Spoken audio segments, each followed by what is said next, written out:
Hello Capricorn, welcome to your July 2023 tarot card reading. Welcome back to the channel, everyone. For those of you who are new, my name is Jane. Thanks to all for being here. July is a really cool month. We have a lot of astrological transits happening. We have a Venus retrograde going on. We have a nodal transit going on. Chiron is retrograding as well.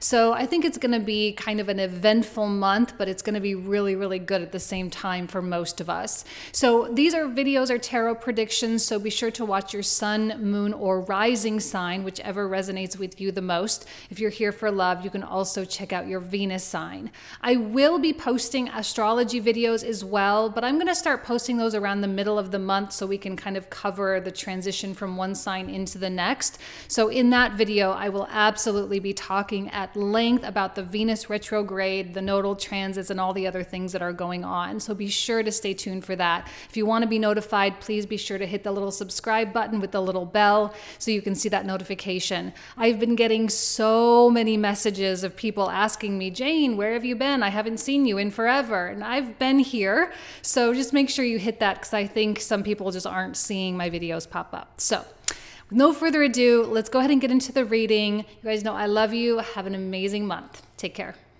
Hello Capricorn, welcome to your July 2023 tarot card reading. Let's go ahead and get started with the major arcana card. So what is it that the universe needs from Capricorn throughout July?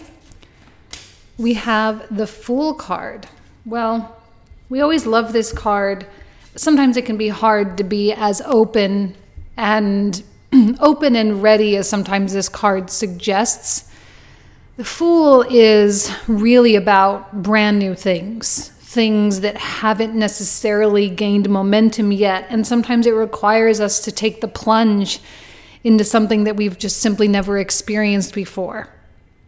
And this can be kind of a scary thing, but it can also be exhilarating and make you feel alive. And I think this really is what for you, right, Capricorn being a cardinal sign. This is what being a cardinal sign is really all about. It's taking those leaps of faith and taking those big risks to initiate new things and to kind of set yourself up for a new kind of life, especially if there's a particular area of your life that you're dissatisfied with. You know, this is going to be a good time to take action. But sometimes the Fool, we don't know exactly quite which action to take. It's just we might feel that anxiousness to do something. So the real trick is listening to where we're being guided. And I think throughout Cancer season, over the next several weeks, we have that opportunity to listen to our hearts and to find that quiet voice inside of us that kind of guides us in a gentle way. So who is in the environment that you need to be aware of, Capricorn? We have the Knight of Swords. Now, this card came out for another sign. I can't remember which one, but immediately I'm being drawn to the fact that his back is turned, meaning this is someone that's maybe not going to be on this path with you. Now, this person might not be leaving your whole life. It just means that whatever this Fool represents, whatever this new thing is that's being initiated, you might be either on your own or doing it with a whole group of brand new people. And the people that you could rely upon in the past just simply are going to be a little slippery. They're not going to be there in the way that they had in the past. Maybe this is a good thing for some of you. It's kind of like a good riddance type of thing. Like, okay, well, if you're not going to, then I'm going to, and you can go do whatever you want. So for some, this could be a sense of relief as well, that you don't have to deal with this anymore. And I think this gives Capricorn a lot of freedom to make their own decisions, to listen to what they have to say without having to take other people into consideration so much. And be able to just kind of do what you want. So this can be a good thing, but sometimes it does have a sting to it as well. Kind of like, oh, I wish this person would come around, or I wish this person would be on board, you know, but I think it's nothing you can't handle. All right, so let's take a look at the 9-card block now. What is it that Capricorn needs to know for July? 10 of Swords and the Queen of Coins. Of course, the Queen of Coins is the Capricorn card, and another Fool card. So the Ten of Swords, reassures me as a reader that yes, there is something that is absolutely done and finished.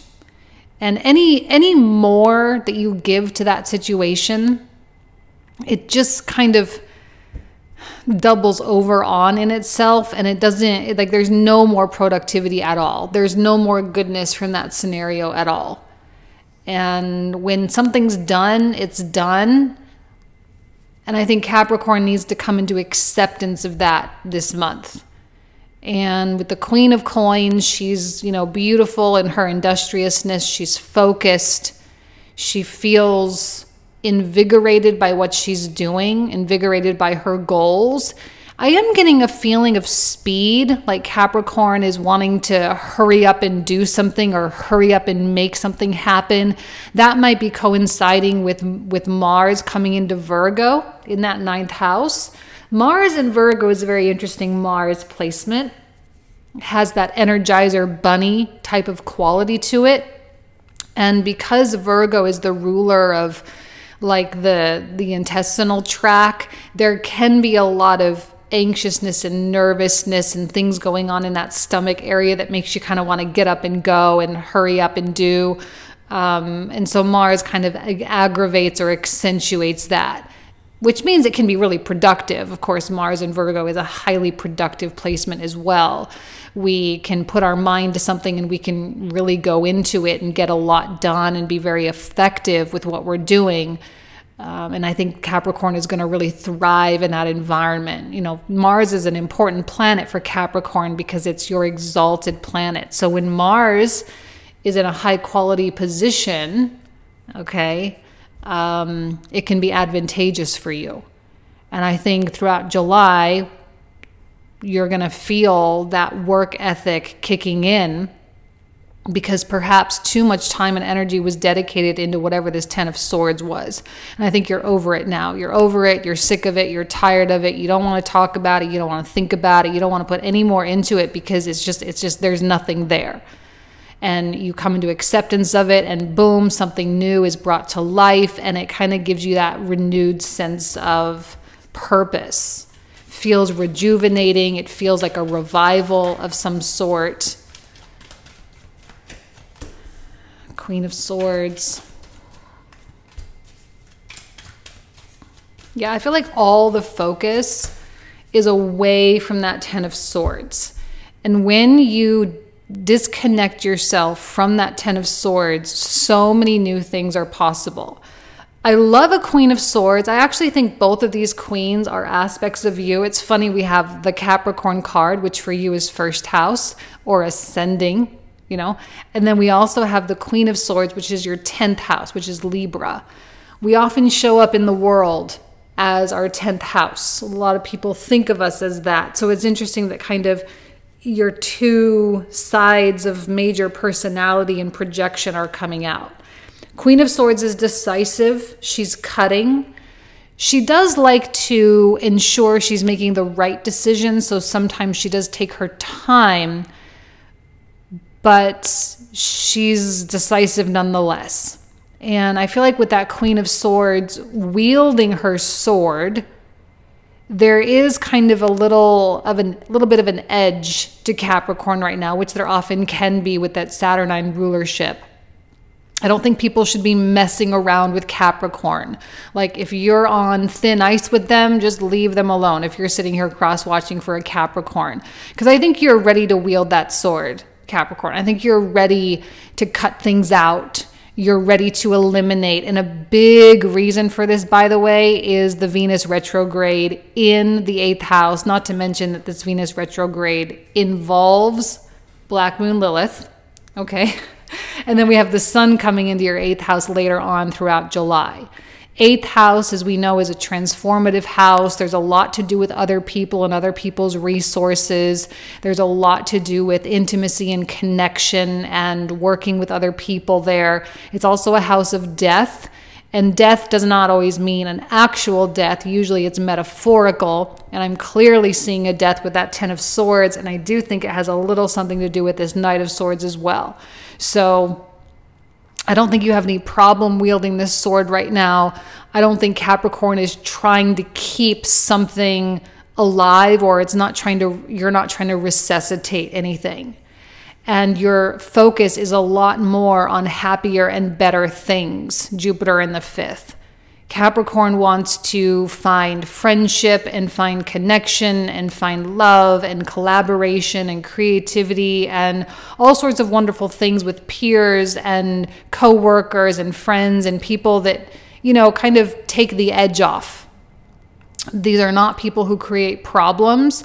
These are people that you can be real with, and you can, you know, kind of enjoy the productivity. These are very productive relationships a lot of the time, most of the time, depending on what comes out around the card. But in this instance, it feels productive.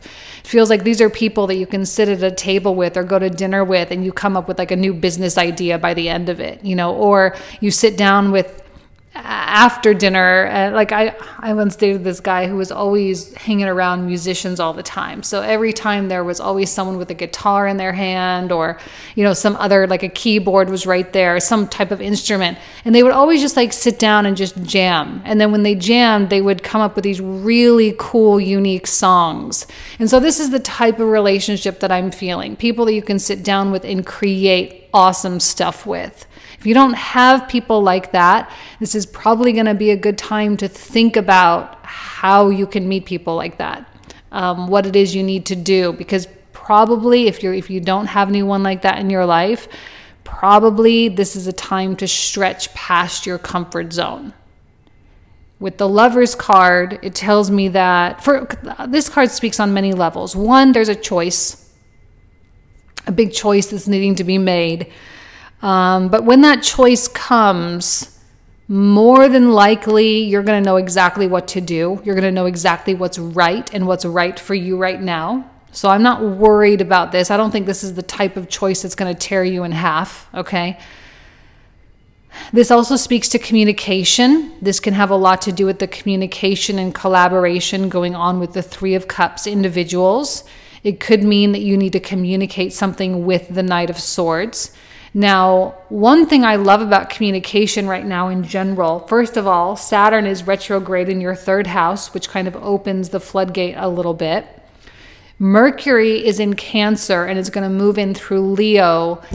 And when Mercury is in these luminary signs, right, Cancer with the moon, Leo ruled by the sun, these luminary signs are very much about the individualized experience.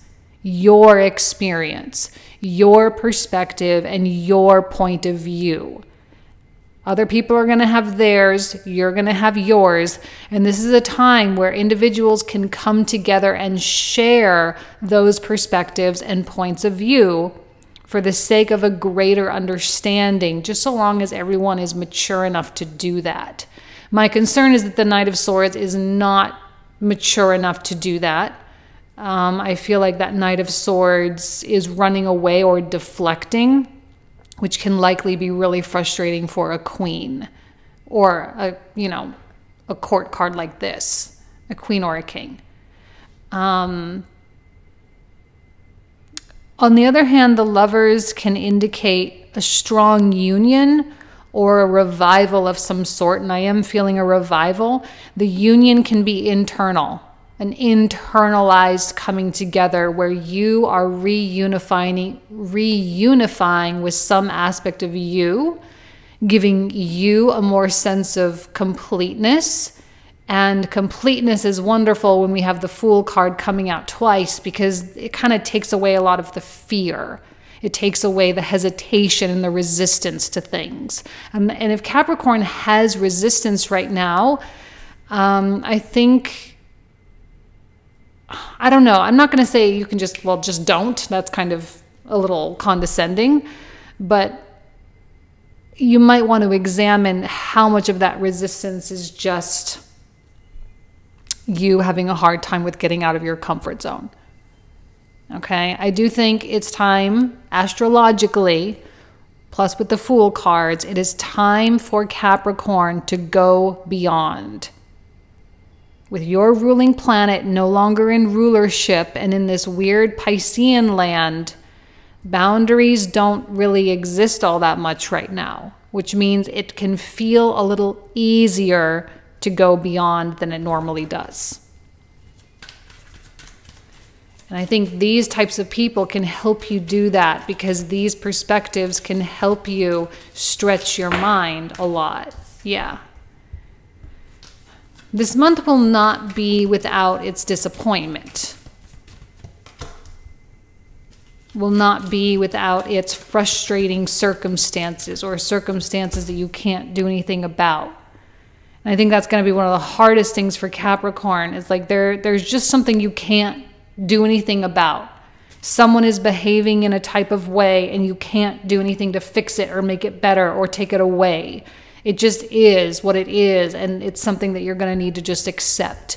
I don't think you're going to want to. I think it's going to break your heart to accept it. Like if this Knight of Swords runs away and doesn't want to be a part of this new thing, I think that will break your heart a little bit, especially if this is someone that you've been relying on for quite some time. The absence of them is felt. And one of the things about Capricorn too is people don't always know that, because you can, I don't want to generalize too much, but it is common for Capricorn to be able to, you know, show one thing and then be feeling very, very deeply. And people just don't know. Like Capricorn, for some reason, is one of those signs that can be difficult to pick up on. And I think a Knight of Swords is running enough away from themselves that they definitely won't pick up on it. So this is probably something going on in a private place. You know, it's a private experience that you're going through, one that you probably won't share with that many people. I don't think you'll share it with your Three of Cups people, because it's going to deflect from the positivity going on here. This may be something that you are just doing behind closed doors, healing and, you know, recuperating and trying to process and all of that. Now, I don't think you need to be alone. It's just that it's going to be, you're going to have to be selective about the people that you choose to let in on this. Probably only your closest circle. So like 1 or 2 people maybe are going to really know what's going on here with this Three of Swords. But I see resilience regardless. It doesn't take away from your productivity. It doesn't take away with what you're doing. I see the Strength card. I see your perseverance. I see your courage and your bravery. And I see you moving forward and push. And I think there's a push. Like I actually think Capricorn is, you know, exerting effort here to kind of enter into this new fool's land, this new fool's journey, you know, or the hero's journey, if you want to say it that way. You're prepared for the new chapter. I think a lot of this, by the way, well, not this, the Three of Swords, the Knight of Swords, Ten of Swords, a lot of this has to do with Pluto dipping back into Capricorn, by the way. Okay, plus also the Venus stuff in the 8th house like I talked about. But really it's Pluto coming back into Capricorn. And I said back in, well, I think it was last month actually, when I was talking about Pluto dipping back into Capricorn, that we have a couple of years, it's going to feel somewhat cyclical, where 1 minute we're pushing forward into the future and we're being progressive with our lives and we are full of hope and expansion. And then Pluto comes back into Capricorn and it needs to tie up all of these loose ends. It needs to close stuff out. And I think this is clearly something that is needing to get closed out. This is probably not anything that is going to have a big part in your future when Pluto officially comes into Aquarius for good in 2024 at the very end of next year. From that point forward, I don't know that this is really going to have any type of a place. So the disintegration of this might come back in, might fluctuate a little bit, but I think it has a very short shelf life at this point. And with the Nine of Coins, there's a suggestion of self-reliance, which Jupiter in Taurus is absolutely demanding, okay? Self-reliance through Taurus and also the aspect of self with all the Cancer and Leo that we have going on in the chart this month as well. A little bit of Virgo too. But this is, I'm not saying you can't have people helping you. Clearly you do with the Three of Cups, and even with the Lover's card, there is an element of collaboration here. But people, like, this is not a time astrologically to depend so heavily on people unless there's like an illness or something like that involved. But if you're fully capable and you can work hard and you can do what you need to do, like, this is you doing it and you saying and putting it on your own shoulders and saying, okay, I'm going to make this happen. You know, Nine of Coins, self-reliance. And being successful with it too, by the way. I don't see failure for Capricorn in any way, shape, or form. So whatever this new venture is, you can just assume success. Now, it may not be a straight shot to success, may have its own peaks and valleys, but there will be success nonetheless. Okay, let's pull out an oracle card, and then we're going to pull out the clarifiers. So firstly, oracle card for Capricorn. What is it that Capricorn needs to know for July 2023? Triumphant success. Well, there you go. That confirms it. Exactly what I was thinking, exactly what I was feeling. I am not worried in any way, shape, or form about how this is going to go. Okay, so the clarifying cards, I'm going to pull out a whole bunch of new cards here. We're going to talk for another 25 to 30 minutes about these cards in the comprehensive reading. The link for that can be found in the description box down below. So if you want to join, you are more than welcome. Or if you're a member of my website, you can always just log in and make sure you head to the members area. So let's take a look at the Fool card. We have the Magician, excellent. The Devil, which is the Capricorn card, and then the Empress. Wow, a lot of major arcana. So you're in a big place right now. We have the Hierophant in the environment, Seven of Cups, and the Six of Wands. Beautiful. All right, for the Ten of Swords, what else does Capricorn need to know? Ten of Swords, King of Cups, Judgment, Hanged Man, yeah. Two of Swords, Page of Swords, and Four of Swords. For this other Fool card for Capricorn, Eight of Cups, not a surprise there. Another Ten of Swords, also not a surprise. And a Six of Swords. Four of Cups, being real stoic. The Moon and the Ace of Wands. Ooh, Three of Swords. The Sun and the Two of Coins. Temperance. Six of Wands. Again, Six of Wands, and another, well, not another, but a Nine of Cups. Page of Coins, Death. All right, well, that makes sense. And King of Coins. Something about these kings. Strength, we have the Four of Wands, Knight of Wands, and a Seven of Coins. Another Three of Cups, Four of Coins, and last but not least, another Strength card. Okay. So this is where we will pick up in the comprehensive reading, Capricorn. So if you want to join me, you are more than welcome. Again, that link is in the description box down below. Thank you and have a wonderful July, and I'll talk to you soon. Take care. Bye-bye.